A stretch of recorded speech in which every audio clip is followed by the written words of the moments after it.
Evolução no Planeta Azul. Trilogia Apometria e Umbanda. Ramatiz e Vovó Maria Kunga. Obra mediúnica psicografada por Norberto Peixoto. Segunda parte. Mironga de Preto Velho. Capítulo 2. Umbanda à Luz do Cosmo.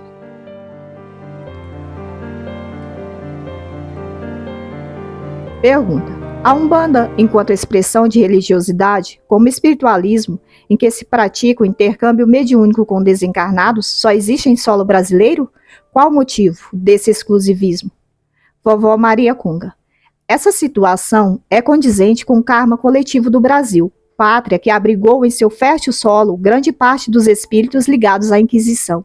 Inquisidores vieram como escravos e suas vítimas de outrora como donos da terra, como se retomassem a posse dos bens confiscados.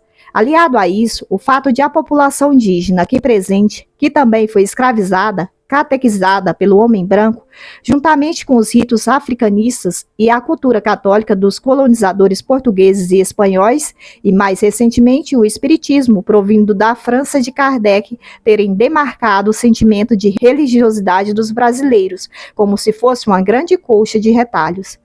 Fez-se necessário um movimento religioso que abrigasse harmoniosamente todas essas tendências que desaguaram no país, expurgando-se definitivamente o karma negativo gerado pela intolerância e pela perseguição religiosa do santo ofício inquisitorial. Sendo assim, reuniu-se uma alta confraria branca no astral superior, que planejou, com a permissão direta de Jesus, o nascimento da Umbanda no solo dessa pátria chamada Brasil. Todo esse movimento, aparentemente contraditório na visão transitória dos homens impacientes, abençoado resgate dos conhecimentos mais antigos, da solidariedade e fraternidade que existiram na terra de antanho e que está contribuindo decisivamente para a formação da mentalidade universalista cristã prevista para consolidar no futuro. Pergunta: podemos afirmar que já existe uma identidade umbandista, embora não haja um sistema doutrinário e ritualístico codificado que propicie uniformidade para a Umbanda?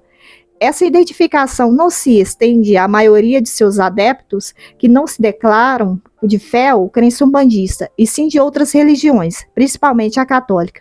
Por que esse receio? Vovó Maria Kunga. Em todos os povos e sociedades que já se formaram na Terra, têm seus filhos registros da utilização da magia. Desde as comunidades mais antigas e tribais, os homens já se reuniam à volta do fogo e com urros e danças agressivas se preparavam para a caçada. As forças cósmicas atuavam por meio da criação de formas-pensamentos emitidas pelo grupo nesse ritual à volta da fogueira, pois a mente sempre foi e será geradora de magia, que por si só não é boa nem má, porque está ligada à intenção de quem o gerou e não à magia em si, que pode ser valioso instrumento de cura.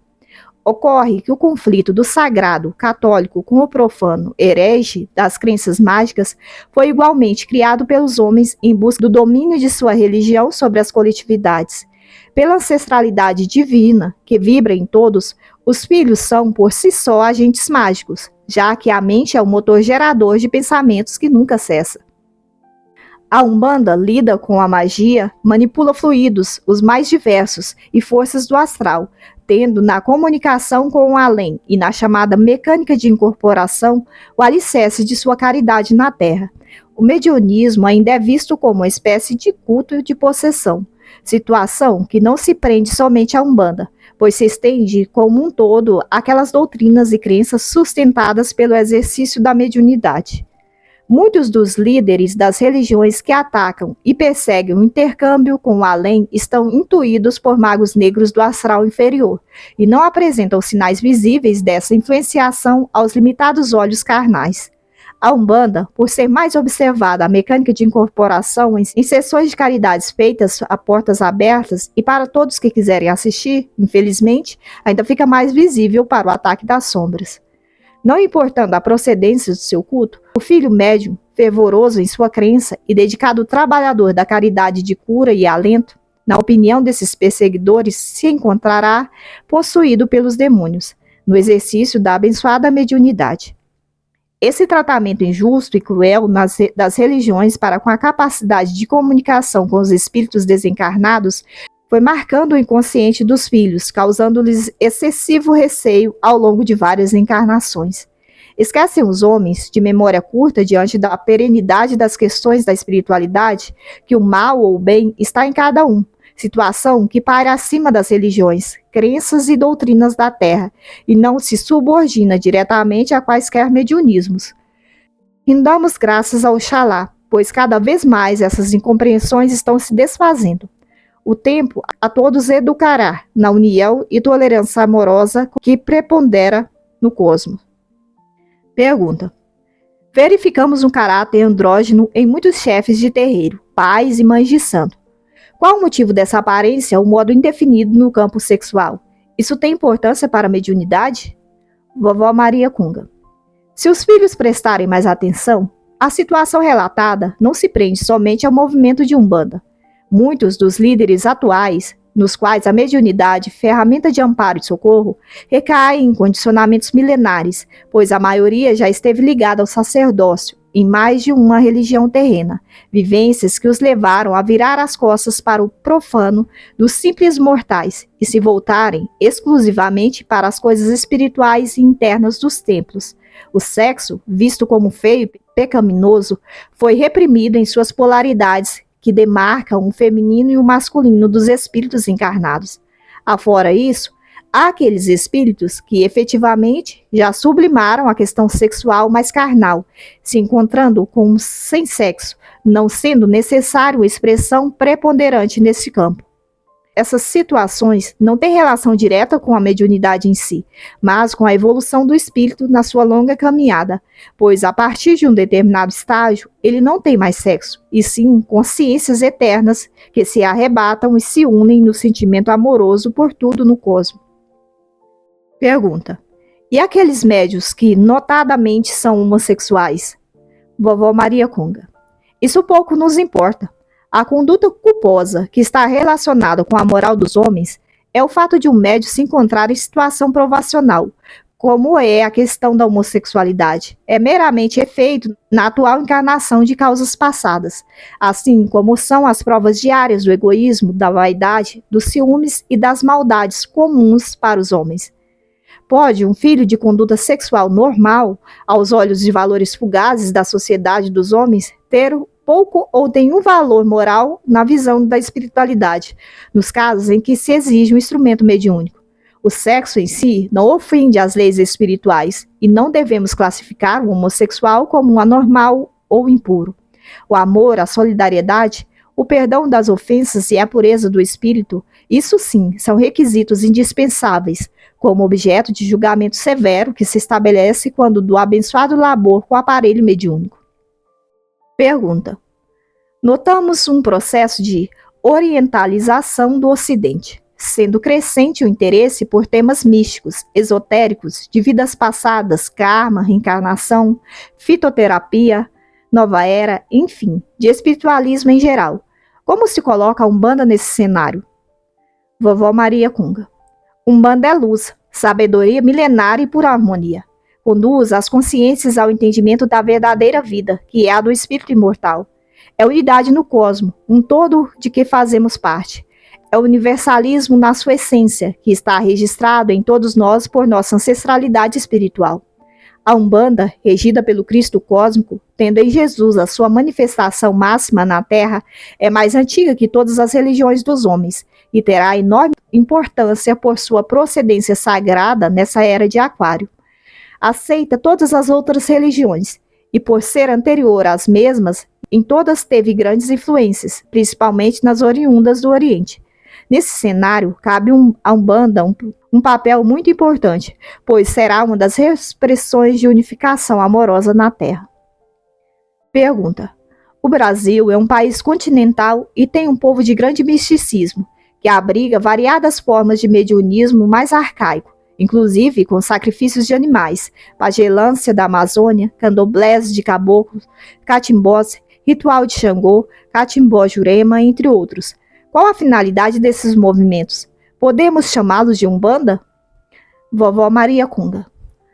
Agradeçamos todos ao alto por essa pátria abrigar todos os seus filhos e seus anseios espirituais. O que parece uma balbúrdia para os homens é a abençoada acomodação das consciências e evolução. É com essa liberdade de semeadura que vão os filhos evoluindo, e o que muitas vezes parece uma insensatez aos olhos dos julgamentos precipitados dos homens é a sensata caminhada rumo à colheita da luz. Os mais recatados em seus valores espirituais consideram tais ritos práticas como pecaminosos, já que são de opinião que estão no caminho certo, que suas doutrinas e religiões são as verdadeiras, como se a divindade os elegesse. Mesmo os que estão ainda retidos em rituais arcaicos, como o de sacrifícios de animais em nome de orixás cultuado, oferenda dispensável, já que nenhuma vida no cosmos deve findar em prol de outra. Reconheçamos que, por tratar-se de ato de fé, de crença fervorosa para com a divindade, esses filhos também estão no caminho do despertamento amoroso como todos do universo. Muitas vezes, esses mesmos críticos acham-se superiores no seu misticismo com a além, mas esquecem-se da palavra fraterna e solidária no banquete diário de negócios em que a maledicência se instala, servidos que se encontram com finos alcoólicos e cortes especiais de carnes suculentas e mal passadas, distantes dos locais em que se mostram caridosos e humildes no encontro do culto semanal que praticam. Nessas ocasiões, que se satisfazem avidamente, não imaginam que, para os olhos do além, a expressão da fé, mesmo arcaica, é direito inalienável de cada cidadão, ao contrário da satisfação dos instintos animalescos dos homens evoluídos. Não podemos afirmar que essas manifestações de mediunismo sejam Umbanda, de conformidade com o planejamento sideral desse movimento, mas pela universalidade nata, pois oriunda do Cristo cósmico, na sua essência amorosa, as altas entidades do astral, dirigentes do mediunismo umbandista do Brasil, prevêem que a Umbanda acabará abrigando em seu seio todas essas expressões de fé, pois há uma depuração irreversível de todas essas práticas, o que é coerente com a própria evolução dos homens, sendo que a própria Umbanda está em constante mudança evolutiva nesta era de Aquário. Pergunta: mas não há o risco de ocorrer exatamente o contrário, ou seja, de alguns cultos enfraquecerem o movimento de Umbanda, como o do Jurema, por exemplo, que foi introduzido e praticado em terreiros ditos de Umbanda no Nordeste? Vovó Maria Cunga. O culto de Jurema, de origem indígena, inicialmente com o decorrer do tempo, sofreu alterações decorrentes da influência afro-brasileira. Como é praticado nos dias atuais, nos terreiros de Umbanda citados, é uma mistura do candomblé, do espiritismo kardecista, do catolicismo e da Umbanda, chamada popular. Dá-se origem a uma nova prática, onde todos esses elementos se harmonizam em sua experiência dinâmica com o mediunismo que a todos abriga, e nessa reformulação de hábito religioso, originalmente restrita a tribos indígenas que habitavam essas regiões, o espaço místico que nasce, aparentemente inusitado, fortalece os filhos nos ideais do bem e da fraternidade. A convivência pacífica no terreiro, que se torna ponto de convergência de vários conflitos existenciais dos mais diversos anseios espirituais, gerados na coletividade materialista que cerca os filhos simples e iletrados, na sua maioria é motivo de congressamento amoroso entre as criaturas. Nas assimilações e ritos adaptados, as curas e reformas morais vão ocorrendo, e por meio da palavra de alento do humilde preto velho e dos puxões de orelha dos caboclos altivos, vão todos revendo seus valores e aprendendo verdadeiramente o exercício da solidariedade e do amor. Fortalece-se o movimento de Umbanda, exatamente pela sua constante evolução e adaptabilidade a todos que o procuram, pois não está amarrado a dogmas doutrinários. Os atos nefastos de irmãos inescrupulosos nas lides com o além, que se aproveitam da fé e do desespero daqueles que os procuram, são defeitos unicamente dos homens, e não estão limitados somente à Umbanda, que, por estar em constante evolução, mais visada para críticas. Qualquer movimento do bem na face planetária, onde haja um intercâmbio com o além, Não está sujeito aos caprichos de vaidade e egoísmo, nem a modelos particularistas criados pelos mercadores de graça, que a tudo resolvem com interesses de ganho e proveito próprio. Nesses casos, seja o nome que tiverem em suas práticas, os bons obreiros, mentores, guias e protetores da espiritualidade do além se farão ausentes. Pergunta: o que os umbandistas chamam de gira da caridade, seja de caboclos ou pretos velhos, nos parece algo indisciplinado, uma algazarra. Cada entidade incorporada ou cada médium trabalhando a seu modo, não existindo uma padronização no tipo de atendimento ou consulta. O que tens a dizer a respeito? Vovó Maria Cunha: não é nenhum tipo de padronização que garantirá a curadora assistência espiritual aos consulentes. Gestos diferentes, um tipo de benzedura aqui, um passe localizado ali, uma maceração de erva lá, um assobio ou sopro acolá, todos são recursos de cura utilizados. Ao contrário das impressões deixadas nos apressados olhos humanos, a disciplina é enorme e rígida, exigindo forte amparo astral, hierarquizado nas casas sérias e moralizadas, embora cada entidade tenha sua liberdade de manifestação na prática que lhe é mais peculiar. E nessa aparente algazarra e burburinho, vão os homens se modificando para melhor e todos continuam evoluindo juntos, tanto na carne como no plano astral. Pergunta: é de bom alvitre que, em muitos casos, até os consulentes fiquem mediunizados e recebam os seus guias ou protetores espirituais? Vovó Maria Cunha: sim. Naqueles consulentes que têm comprometimento com o mediunismo e já estão educando suas mediunidades, receber seus guias e protetores espirituais os aliviará das cargas deletérias, dos miasmas e das formas pensamentos que estão grudadas nas suas auras, que são uma espécie de campo energético que todos vocês têm, sendo o corpo físico a parte visível, energia mais condensada desse complexo energético, ou seja, dos homens. Esses enviados espirituais que neles incorporam, imprimem-lhes no corpo astral as suas vibrações mais elevadas, que são afins a esses irmãos muito antes da atual encarnação. E pela alteração de frequência imposta, essas placas e agregados destrutivos são liberados e retomam para a natureza. Regularizam os chakras desarmonizados e alinham as vibrações do corpo astral e do etérico. Naqueles médiuns ainda deseducados, esse contato lhes serve para mostrar a importância e a necessidade de procurarem se desenvolver. Claro está que essa intervenção do além se dá para o auxílio do aparelho mediúnico e se torna dispensável nos mais experientes, que já aprenderam a se livrar dessas cargas negativas sozinhos. Pergunta: esse hábito de dar passagem, permitindo aos consulentes nessas giras, não contraria a segurança mediúnica? Vovó Maria Cunha: ao contrário, conduz à plena educação. A segurança no exercício da mediunidade, por um médium na Umbanda, é marcante porque, habituando-se a dar passagem aos seus guias e protetores, aprende a lhes conhecer profundamente as vibrações e, com o trabalho continuado, conseguirá a necessária segurança para que não se deixe envolver por irmãos de outras vibrações, ditos obsessores e vampiros do astral inferior. Ao mesmo tempo, vamos gradativamente equilibrando as vibrações dos chakras, facilitando e intensificando o intercâmbio.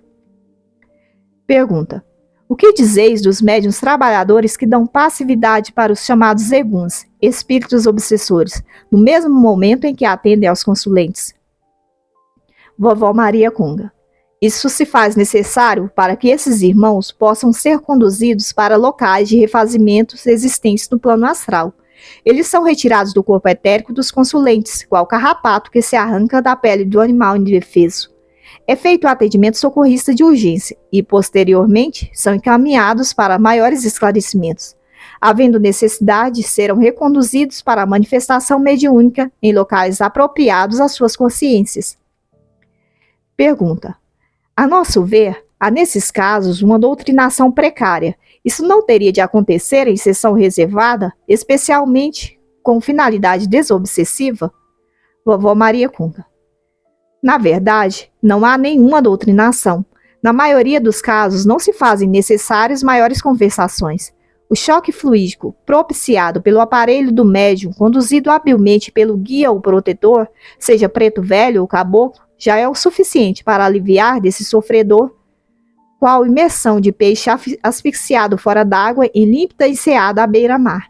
Após essa desopressão instantânea, esses socorridos são retidos provisoriamente para hospitais do astral, até que tenham condições de discernimento para entenderem sua situação existencial. Nos mais aguerridos, raivosos e enlouquecidos, se exige a condução para sessões mediúnicas destinadas exclusivamente para esse fim, podendo ser no terreiro umbandista ou no centro espírita. Tudo ocorrerá de acordo com a consciência que está em tratamento, como já afirmamos em pergunta anterior. Pergunta: essa exposição demasiada ao mediunismo não se torna prejudicial e até chocante àqueles que o procuram quando o comparamos a outras maneiras de fazer caridade, em que a mediunidade é instrumento de amparo e socorro? Vovó Maria Cunga: a cada um é dado conforme sua necessidade e condição existencial. Nos dias de hoje, ninguém adentra no templo umbandista, no culto evangélico ou na palestra doutrinária do centro espírita é obrigado.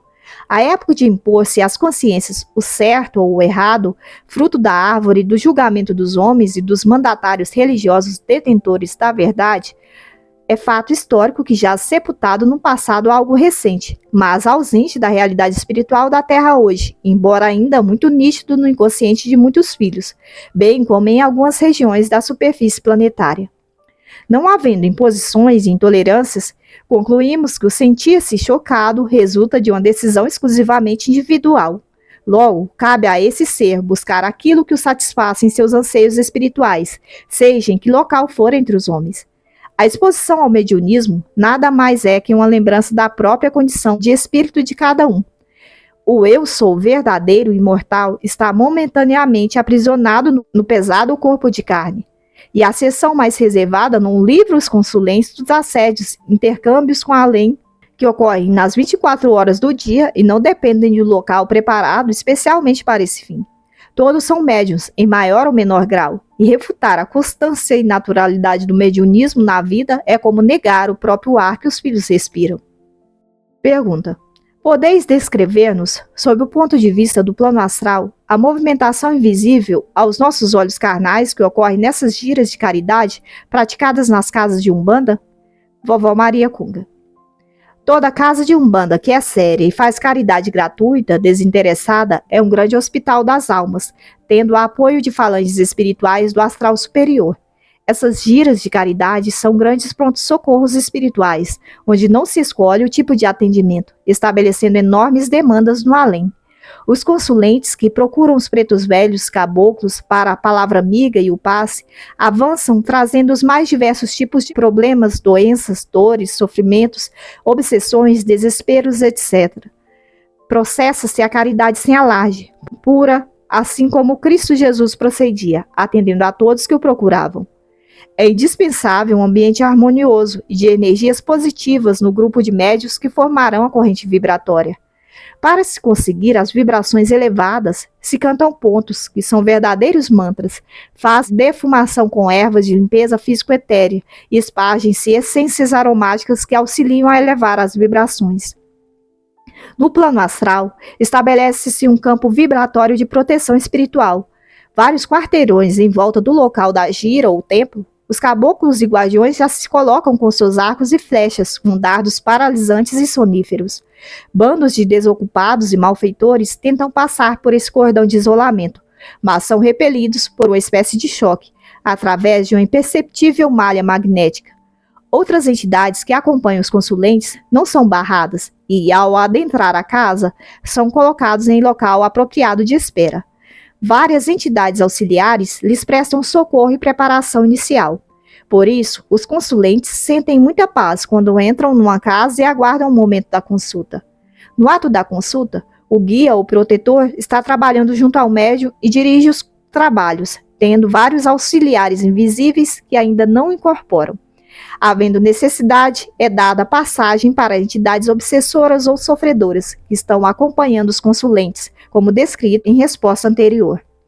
Manipulam com grande destreza o ectoplasma do médium, que é macerado com princípios ativos eterizados de ervas e plantas, fitoterápicos astralizados usados para a cura. Os espíritos da natureza trabalham ativamente, buscando esses medicamentos naturais nos sítios vibratórios que lhes são afins, bem como recolhem, para a manipulação perfeita do caboclo ou preto velho, as energias elementais do fogo, ar, terra e água, que sempre estão em semelhança vibratória com os consulentes, refazendo as carências energéticas localizadas. É a magia dos 4 elementos utilizada para amenizar os sofrimentos dos homens. Nos casos em que se requer atendimento à distância, nas casas dos consulentes, ficam programados trabalhos para a mesma noite ou posteriores, dependendo da urgência. Há intensa movimentação, praticamente nunca descansamos. Numa casa grande, bem estruturada, chegamos a atender 500, 600 consulentes, sendo que a população de espíritos desencarnados socorridos no Angira com essa demanda pode chegar a 4.000. Os chefes de falange anotam todos os serviços que serão realizados durante e após a gira, pois as remoções e socorros continuam ininterruptamente, sendo o dia de caridade pública aos encarnados o cume da grande montanha que se chama caridade. Pergunta: poderias nos dar maiores esclarecimentos sobre esses atendimentos à distância nas casas dos consulentes? Quais são os tipos de serviços anotados pelos chefes de falanges e o que ocorre nessas remoções socorristas? Vovó Maria Cunga: esses atendimentos são, em geral, de remoção de comunidades de espíritos sofredores que ficam habitando junto à casa do filho doente e que procurou auxílio espiritual. Os chefes de falanges organizam os socorros que serão realizados em espécie de ronda que irão dirigir. Como são espíritos experientes nessas lides, já sabem antecipadamente os imprevistos com que se depararão. Vampiros, torturadores de aluguel, irmãos com aparência animalesca, resíduos e fluidos pútridos, drogados e viciados em sexo, enfim, verdadeiras comunidades sofredoras e maldosas habitando a mesma área etérea. Os caciques vão à frente, liderando os comandados. É montada a rede magnética de detenção em volta do local a ser higienizado. As falanges de apoio ficam em guarda em torno do local, e esse bolsão de miséria é movido para localidades hospitalares do astral, que comportam a densidade espiritual de cada envolvido, onde os socorristas aguardam para o atendimento de urgência de todos esses filhos. Pergunta: nunca se comprovou a utilização do termo Umbanda dentro dos ritos, cultos e crenças africanistas. Diante da participação ativa dos pretos velhos da Angola e do Congo nas hostes umbandistas, pode-se negar a origem africana dessa religião? Vovó Maria Cunga: a Umbanda é muito mais antiga que o próprio homem na Terra. Muitos dos negros da Angola e do Congo foram sacerdotes no Egito, na Caldeia, na Pérsia e na Atlântida, embora não haja comprovação histórica para o convencimento dos incrédulos homens. O conhecimento uno, antigo, milenar, jaz nesses negros, mesmo naqueles que utilizam a magia para o mal em ritos, cultos e crenças distorcidas e aparentemente sem ligação com a Umbanda. Pergunta: e o que dizeis de alguns confrades umbandistas que negam abertamente a relação de culto com os ritos africanistas, afirmando a origem cabocla desse movimento em solo pátrio e que não teria nenhuma ligação com os negros da África? Vovó Maria Cunga: que esses filhos são movidos por preconceito e discriminação racial e que consideram os cultos africanistas inferiores. Realmente há uma predominância de caboclo nas manifestações mediúnicas e nos prepostos dos orixás, e em todos se fazem presentes os caboclos peles vermelhas, à exceção da linha de Yorimai e Iori. Mas o ser negro ou vermelho tem relação somente com a existência na carne. Todos estamos constantemente evoluindo, e já passamos muitas vezes no vaso da matéria. Não discutiremos profundamente as nuances da magia etéreo-física, envolvida em cada culto ou raça ligado ao antigo e primeiro conhecimento a Umbanda, que veio de outra parte do cosmos para auxiliar os homens, pois confundiríamos o leitor menos atento ao ocultismo umbandista. Não temos a menor dúvida da vinda de outra constelação da nossa passagem pelas comunidades Atlante e Lemuriana, e estamos convictas da utilização desses conhecimentos em nossas encarnações como negra africano. Preocupemo-nos com questões maiores e constituídas de amor fraterno e solidário para o exercício da verdadeira caridade. Como diz o bugre rude do interior, cavalo ganho não se olha os dentes, não se pergunta a idade nem o tipo de pelo, pois nos apraz é a serventia do que o bichano vai ter. Tratemos a Umbanda como um cavalo ganho pelo grande Senhor das almas, nosso Cristo Jesus. Pergunta: muitos dizem que as entidades intituladas caboclos são rudes, ásperas e um tanto coercitivas, não tendo trato fraterno e que desrespeitam o livre-arbítrio e o merecimento individual nas atividades socorristas, tanto aos encarnados como desencarnados. Isso é verdadeiro? Vovó Maria Conga: estamos todos evoluindo ininterruptamente. Realmente, alguns caboclos são diretos e ríspidos em alguns momentos. São índios aguerridos que enfrentam todo tipo de batalha com entidades de baixíssimo estado evolutivo, violentas, duras e raivosas. Enfrentam as organizações dos lúciferes do umbral inferior, resgatam prisioneiros e sofredores muitas vezes em condições extremamente adversas, em locais de grande densidade, quase que materializados e de dificílima movimentação. Toda a atuação das falanges atuantes na Umbanda é regida pela lei do karma e pelo merecimento do socorro oferecido àqueles que são amparados. Como as remoções e desmancho envolvem grandes comunidades de desencarnados e sofredores, seja magro negro ou soldado de organização do mal, as avaliações individuais da situação kármica dos socorridos são feitas posteriormente nos locais de detenção do umbral inferior, que são fortalezas vibratórias da luz crística no meio da escuridão. Logicamente, um caboclo não terá a gentileza de uma freira na sua incursão às regiões trevosas e abismais, pois, se assim fosse, o dispensaria da necessidade de apresentação de seu corpo astral como guerreiro indígena.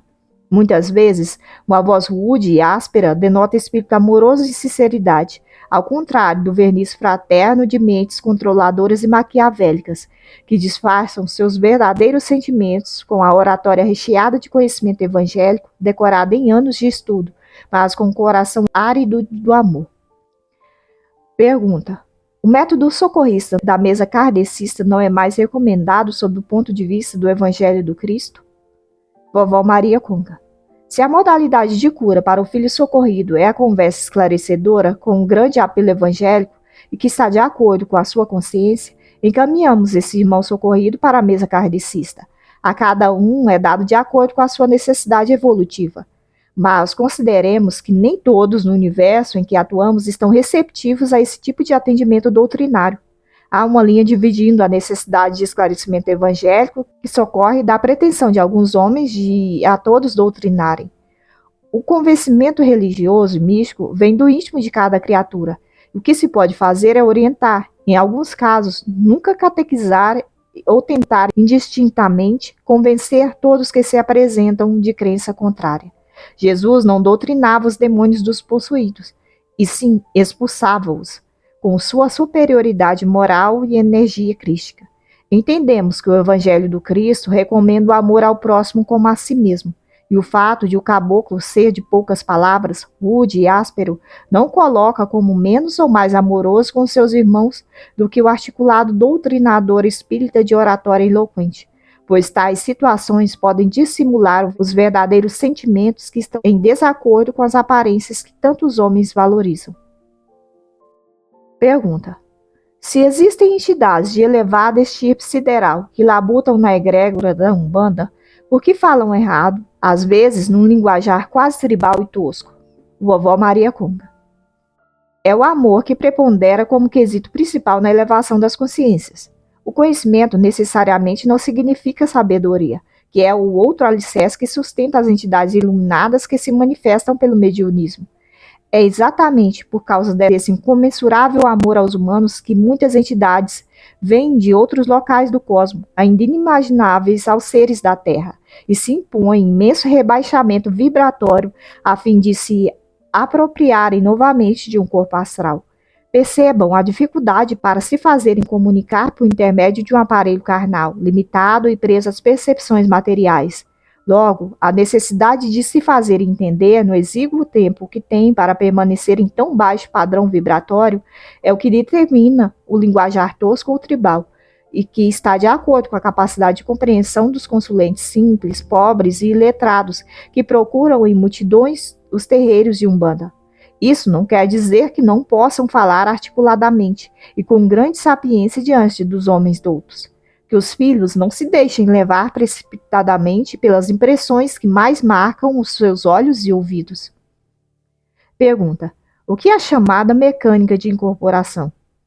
Vovó Maria Cunga: é a posse, por parte da entidade comunicante, do aparelho psicomotor do médium, o que se dá pelo afastamento do seu corpo astral e completa apropriação do seu corpo etérico pelo corpo astral do guia ou protetor espiritual.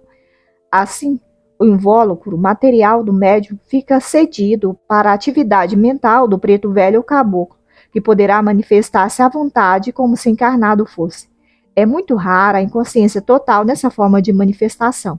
O mais comum na mecânica de incorporação é uma espécie de sonolência letárgica, em que o aparelho mediúnico fica imobilizado em seu poder mental e, consequentemente, na parte motora, tendo, no entanto, semiconsciência de tudo o que ocorre e havendo considerável rememoração após o transe.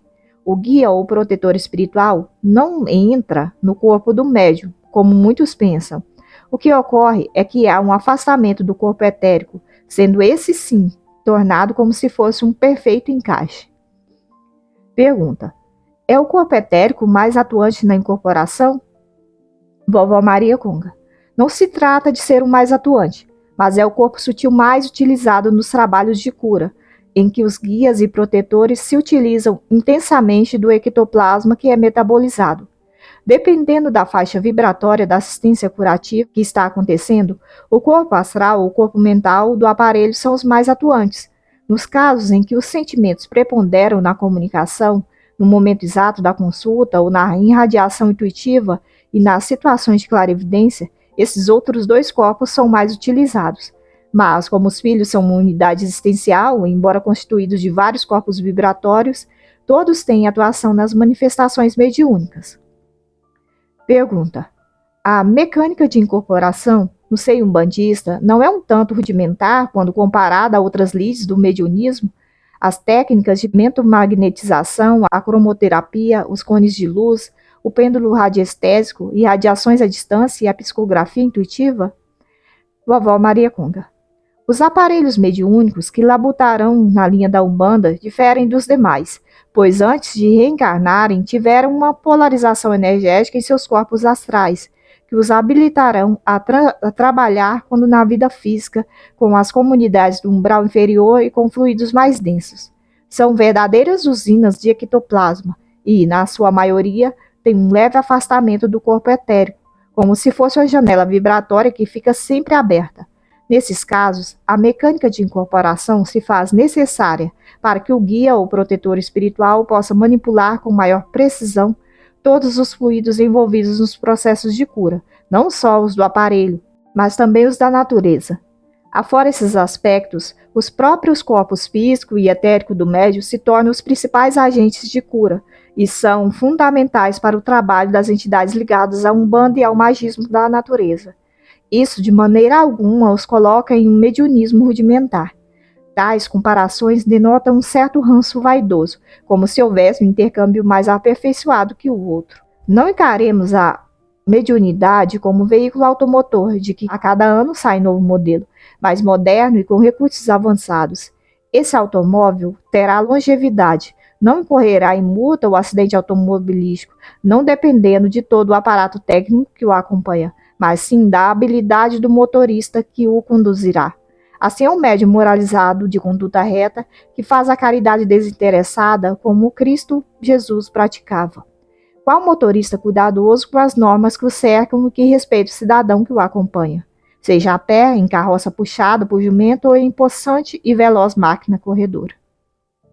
Pergunta: o que são guias e protetores e qual a relação, ligação dos médiuns com eles?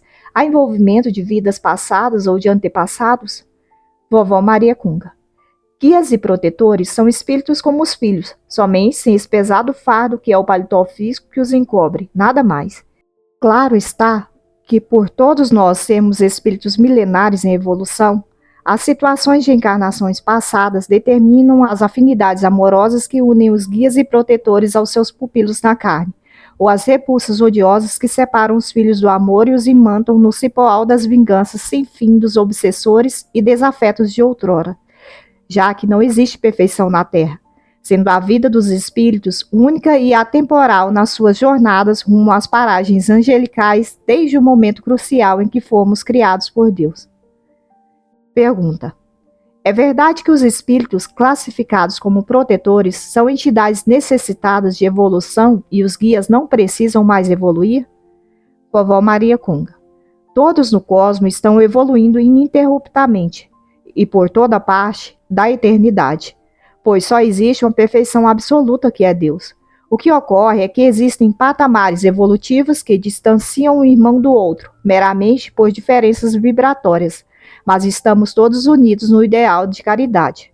Geralmente, um protetor sob a égide da Umbanda é espírito mais necessitado de contato com a mecânica de incorporação com o aparelho mediúnico, e ambos, espírito e médium, se completam nesse labor de auxílio aos necessitados e estão evoluindo juntos.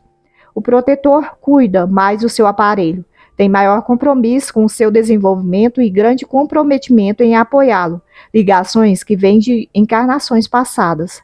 É muito comum o protetor ter necessidade de mais algumas encarnações e é provável que o médium de hoje seja o protetor de amanhã, em conluio amoroso de longa data.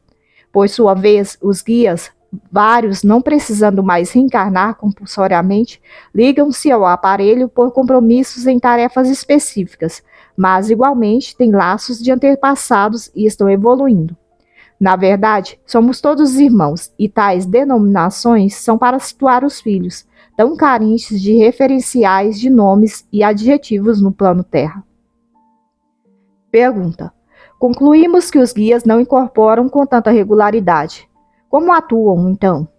Vovó Maria Cunga: é verdade. A maioria das incorporações ocorridas nos terreiros são de protetores, dos caboclos das linhas vibratórias dos orixás Ogum e Xangô. Isso não quer dizer que os guias dessas falanges não incorporem, mas a maioria atua pela irradiação intuitiva e mais diretamente por intermédio do corpo mental, em conexão com a mente do médium, espécie de telepatia. Mas se considerarmos a escassez das incorporações das demais linhas vibratórias, em especial de Oxalá, Iori e Iemanjá, afirmamos que a maioria dos guias não atuam na mecânica de incorporação, contrariando muitos pais de terreiro que a tudo fazem incorporados inconscientes, situação que já está mais do que na hora de esclarecer diante da raridade atual dessa fenomenologia mediúnica. Ocorre que esses diretores encarnados escoram-se nos guias e protetores como se fôssemos muletas vitalícias e escondem-se na mistificação de não se lembrarem de nada. Nunca são questionados e mantêm o controle total de alguns terreiros, alimentando suas vaidades e enraizando cada vez mais os processos de fascinação com entidades de baixa envergadura espiritual e que nada tem a ver com a Umbanda. Pergunta: e as casas de Umbanda que a tudo resolvem cobrando consulta e prometendo verdadeiros milagres? Vovó Maria Cunga: não são da verdadeira Umbanda, pois caboclos e pretos velhos das genuínas falanges regidas pelos orixás não vão a esses locais. Ali se comprazem entidades mistificadoras e o vil metal é o motivo da satisfação vampirizadora que as realiza, formando um círculo vicioso entre consulentes, encarnados e desencarnados de difícil solução.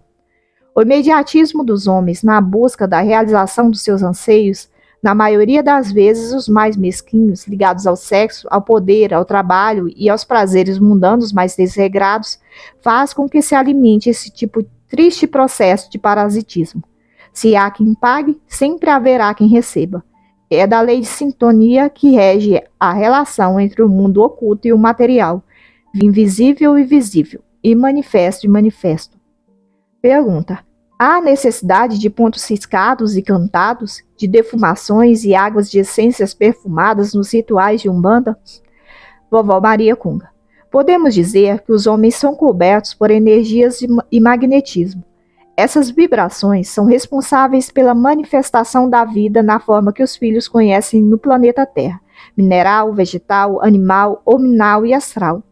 As energias etéricas têm polaridades ativa e passiva, positiva ou negativa, e se cruzam, estando interpenetradas. Dentro das 7 linhas vibratórias dos orixás se fazem necessários pontos ciscados de identificação que reluzem vibratoriamente com forte magnetismo de atração do lado de cá. As energias manipuladas atraem, absorvem, potencializam e expandem os fluidos movimentados pelos caboclos e pretos velhos. Na verdade, os pontos ciscados são como se fossem elos identificadores que fazem a conjunção do tipo de energia utilizada com a vibração específica da linha vibratória. Para que as forças que constituem esses elos sejam movimentadas especificamente para os trabalhos de Umbanda, é imperioso que haja o acionamento de determinados códigos de acesso, consoante o resultado que se queira alcançar. É um ato litúrgico que envolve a magia das entidades que aglutinarão etericamente em torno dos traços riscados os fluidos e energias benéficas. Os riscos simbolizam a identidade da linha solicitada, da entidade e do tipo de trabalho exigido e serve como sinalizadores para as falanges envolvidas nessas demandas mais densas e que exigem grande quantidade de ectoplasma. Os pontos cantados servem como verdadeiros mantras, elevando a vibração e a egrégora pelos sons articulados conjuntamente, e facilitam o intercâmbio mediúnico. Não tem nenhuma relação com a batucada ensurdecedora de atabaques que acabam incentivando o animismo e as mistificações. O pai propiciou aos filhos vários sentidos para que pudessem perceber o mundo físico que os cercam e galgarem a evolução na Terra. O olfato, dependendo dos aromas, aflora emoções e sentimentos. Os aromas podem deixar os homens agitados ou calmos, ansiosos ou relaxados. Antigamente, utilizado nos rituais do Antigo Egito, dos hindus, dos persas e hoje na Umbanda e no catolicismo, entre outros, o olfato é ferramenta de sensibilização que harmoniza e favorece a percepção psíquica, em que a recepção e inspiração mediúnica são facilitadas. Além dos odores envolvidos, as ervas, com seus princípios químicos, quando queimadas e eterizadas, se tornam poderosos agentes de limpeza astral e de cura, mantendo mais agradável o ambiente. Pergunta: isso tudo não é dispensável para a ação caridosa dos bons espíritos? Vovó Maria Cunga: qual bom espírito? Se o filho entende bom espírito somente como elevado, de vibrações sutilíssimas, doutor e erudito, quase que inatingível aos homens e aos irmãos desencarnados doentes que perambulam pela crosta terrena em busca de auxílio, qual caranguejo retido no lodo pegajoso e putrefato, realmente se faz dispensável. Mas a grande maioria de trabalhadores do além, laboriosos na caridade de Umbanda, anônimos e que não se manifestam aos olhos dos filhos, ainda estão muito próximos dos sentimentos humanos e evoluindo como tudo no cosmos. São caboclos do interior, pais velhos, sertanejos, benzedeiras, índios, enfim, a mais variada gama de espíritos que foram simples e ignorantes quando na carne. Logo, são necessários esses rituais exteriores para disciplinar e comandar todos esses agrupamentos, que, numa primeira impressão, podem levar a interpretações equivocadas dos menos atentos sobre o que verdadeiramente ocorre na espiritualidade no auxílio socorrista aos filhos. Pergunta: tudo nos parece muito complexo. Se falharmos no canto ou na grafia do ponto, se utilizarmos ervas erradas para a defumação, as essências odoríficas forem inadequadas, a caridade dos bons espíritos deixa de acontecer? Vovó Maria Cunga: a caridade nunca deixará de ocorrer nos locais em que prepondera o sentimento amoroso que propicia o altruísmo entre as criaturas. Certo está que existe muito chefe de terreiro mistificando, se achando indispensável, único, e que acaba caindo no ridículo e expondo a Umbanda, em seus princípios ritualísticos e magísticos, a incompreensão dos filhos de outras crenças. Nesses casos, sim, se faz ausente a assistência do lado de cá, e não em decorrência de um ponto mal riscado, de um banho de descarrego errado ou de uma defumação mal feita. É a vaidade e o egoísmo de alguns cegos que conduzem outros, o que fecha as portas para o auxílio dos bons espíritos. Sabemos das dificuldades dos homens, e os sentimentos dos filhos são como um grande campo aberto à nossa visão astral. Pergunta: Poderia tecer-nos maiores comentários sobre os trabalhos de ectoplasmia que denominais de densos e que ocorrem nos terreiros ou templos umbandistas? Vovó Maria Cunga. É a substância mais utilizada pelos caboclos e pretos velhos nas curas e nos desmanchos. O ectoplasma se torna vital, já que os espíritos não os têm, por se tratar de um fluido animalizado que se materializa no plano físico etéreo. Nas curas, é utilizado na recomposição dos tecidos e regeneração celular.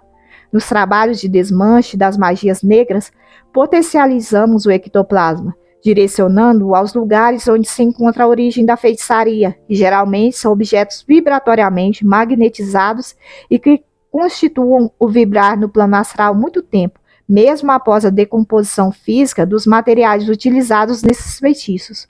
Podemos tomá-lo em forma de varredura energéticas e, por sua densidade quase física, permite a mudança e a desmobilização de bases dos magos negros. Os médios que têm compromisso com a linha da Umbanda são grandes doadores desse fluido vital. Pergunta: o que é a chamada Lei de Pemba? Vovó Maria Cunga. É importante deixar claro aos filhos que a Pemba, um tipo de giz especial para a utilização ritualística, na verdade não tem nenhuma utilidade prática, podendo ser qualquer tipo de giz. O que se torna fundamental é o conhecimento cabalístico da entidade ou do médium que está realizando os sinais riscados. Esse amontoado de pembas por aí é só para confundir e para alguns incautos fazerem comércio em cima do grande conhecimento da maioria dos ditos iniciados das coisas ocultas. Os princípios iniciáticos dos pontos riscados, que ficaram indevidamente denominados entre os homens como Lei da Pemba, quando corretamente manipulados, identificam a vibração da entidade, o orixá, a falange, a subfalange, a legião ou o agrupamento, o grau hierárquico, se é um orixá menor, guia ou protetor, a vibração do astro regente, entre outras identificações necessárias para os trabalhos de magia. Pergunta: a Umbanda esotérica é a mesma Umbanda tradicional? Vovó Maria Cunga. A lei maior divina, a Umbanda, é uma só. O que ocorre é que o dito movimento esotérico tenta resgatar um método de estudo que leve ao conhecimento mais profundo das coisas ocultas, não se preocupando em demasia com os ritos exteriores. Em verdade, esse movimento vem resgatar a Umbanda em seus princípios iniciáticos mais puros e antigos, tornando necessário o maior estudo dos médios. Caminha a nossa sagrada Umbanda para a unificação de sua ritualística. O grande desafio dos esotéricos é não afidalgar a Umbanda e não deixar que o conhecimento afaste os filhos da simplicidade que deve haver na caridade com os consulentes que demandam as portas dos terreiros e dos templos. Pergunta: o que é fazer a cabeça? Se o pai de terreiro não fizer a cabeça, o médium não se desenvolve? Vovó Maria Cunga. Essa questão muito nos entristece. Há muitos filhos querendo ser médium, ser cavalo de Umbanda de qualquer jeito. Chegam a procurar um pai de santo para fazer a cabeça e firmar o guia ou protetor. O bizonho dessa situação é que chegam a procurar diversos terreiros, até aqueles que dão certificado para mostrarem depois que são cabeça feita. Não se paga para obter mediunidade de tarefa, e muito menos alguém pode nos capacitar para aquilo que não temos. Sendo assim, os aproveitadores da fé alheia se fazem presentes, e isso não tem nada a ver com a Umbanda e suas sagradas leis. Ramatiz.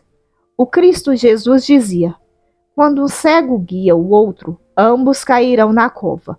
Essas palavras devem ter um sentido especial para os diretores espirituais da Terra nas diversas formas de manifestação do mediunismo. Estais vivenciando a era dos gurus, o momento que a humanidade começa a se voltar para o holismo. O homem é um todo indivisível partícipe do cosmos. Do Oriente ao Ocidente, há aqueles que se dizem mestres a conduzir aprendizes. A iniciação independe de diploma ou certificado, e nenhum homem ou espírito pode iniciar outro, pois cada um inicia a si mesmo. Jesus, um verdadeiro mestre espiritual que já esteve entre vós, nunca iniciou nenhum de seus discípulos ou apóstolos, que eram gente do povo, toscos, mas puros de coração. Lembrai-vos, contudo, da autoiniciação muito bem mostrada no dia de Pentecostes, em que 120 discípulos do Divino Mestre iniciaram a si próprios depois de 9 dias de silêncio, jejum e meditação. Demonstra presunção e arrogância quem diz que vai iniciar alguém ou fazer a cabeça para o capacitar como médium umbandista. O ritual aplicado não significa iniciação espiritual interiorizada, e a condição para um guia protetor, mentor ou anjo guardião se fazer manifestar por um aparelho mediúnico é o compromisso assumido no além de longa data, que por si só não garante que tal ocorra se a condição moral do médium for inadequada.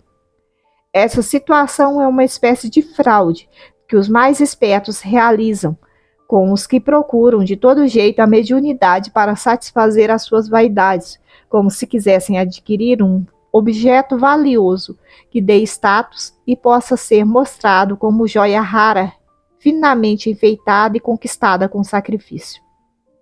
Pergunta: por que são necessárias 7 iniciações no desenvolvimento mediúnico da Umbanda esotérica para o médium ser considerado apto aos trabalhos ou de cabeça feita? Vovó Maria Cunga: o fato de o médium ter feito as iniciações existentes nesses locais não o avaliza como instrumento fiel e seguro aos olhos do lado de cá. Um número determinado de iniciações, seja na mata, no mar, na cachoeira, na pedreira ou outros sítios vibratórios junto à natureza, são antes de mais nada um oferecimento energético que serve como repositório salutar àqueles que se encontram em desenvolvimento. Se a aptidão mediúnica não se faz presente no corpo astral, o verdadeiro veículo que deve estar sensibilizado para o intercâmbio antes da encarnação, não adianta nada as iniciações e independem de quantidade. Ocorre que esse tipo de sistemática facilita o aprendizado e o aparelho vai se habituando com as vibrações dos guias e protetores, até ser considerado em condições pelo diretor espiritual ou não de participar ativamente das giras de caridade e dos demais trabalhos do terreiro ou templo. Pergunta: observamos em alguns templos uma graduação centenária de classificação hierárquica dos médios. Há como se classificar no corpo mediúnico? Vovó Maria Cunga: hierarquia na Umbanda não deve significar superioridade como quartel militar. Muitas vezes, a mais singela tarefa, como a de recepcionar os consulentes na entrada do terreiro, é a que requer mais amor e humildade. Logo, os filhos não devem vaidecer com títulos, graus ou nomes pomposos. Acreditamos que os graus hierárquicos podem ser ferramentas eficazes para a educação mediúnica, como método de estudo e para manter a disciplina, principalmente nas casas maiores. Pergunta: considerando que o desenvolvimento mediúnico se dá pela moralização dos médiuns e pela capacidade dos seus dons de sintonia com o plano astral, as iniciações em matas, cachoeiras, praias, entre outras citadas e utilizadas pelos umbandistas, são desnecessárias?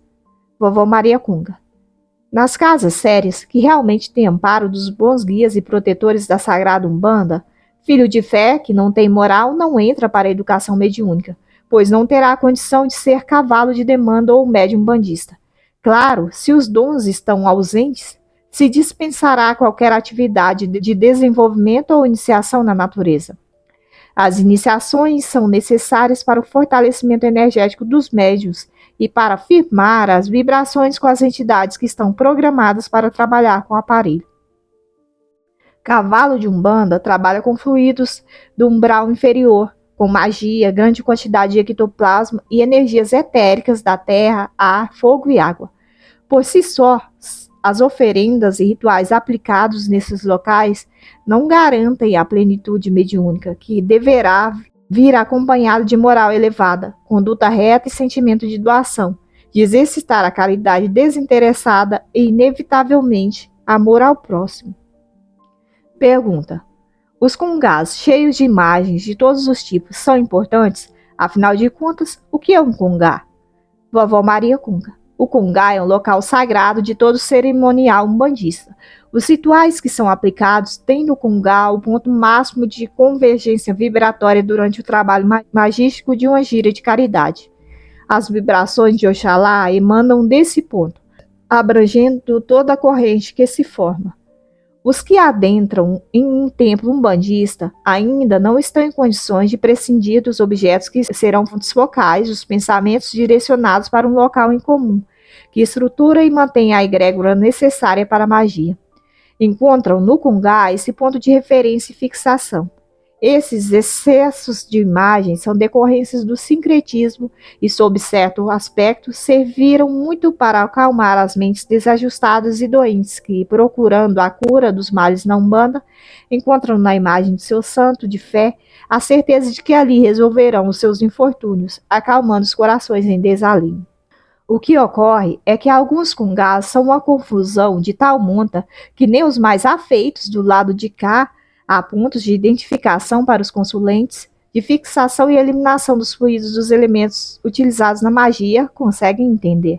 Esses congás mal orientados, carregados de fluidos deletéricos das baixas entidades do astral inferior, nada tem a ver com a imantação que tomará o congá um corredor de boas energias, de boas correntes, de descargas saudáveis e outros benefícios da manipulação magística dos pretos velhos e caboclos.